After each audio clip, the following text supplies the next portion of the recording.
Understand that we cannot serve two masters.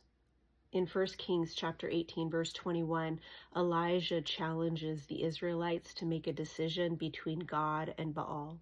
Their indecision and complacency reflected their spiritual compromise.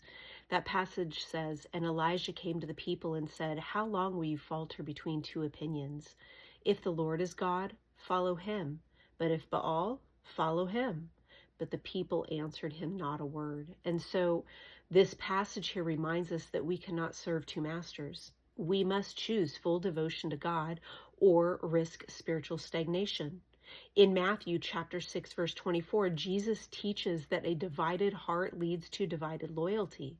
Becoming lukewarm often stems from trying to serve both God and our worldly desires.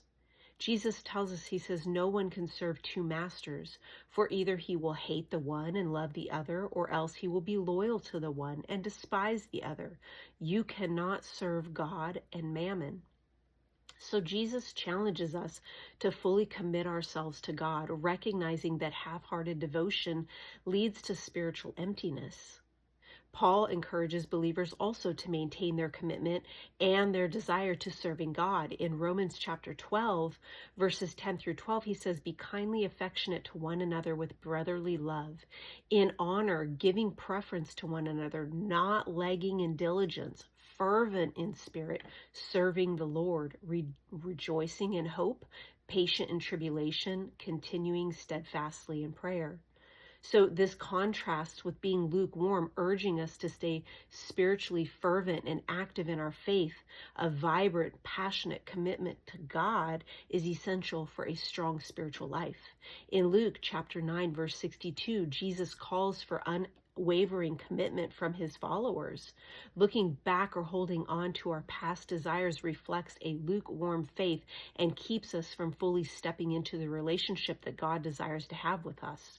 Jesus says no one, having put his hand to the plow and looking back, is fit for the kingdom of God. So this verse teaches that true discipleship requires total dedication to God's kingdom without hesitation or compromise. Closing the doors of our past also closes the doors that the enemy would use to have access to our relationship to the Lord and our future. And so we're called here to walk looking forward with a fervent desire to be walking rightly with God. Don't grow cold. Don't grow complacent. Refuse to have a lukewarm faith. Focus on Jesus.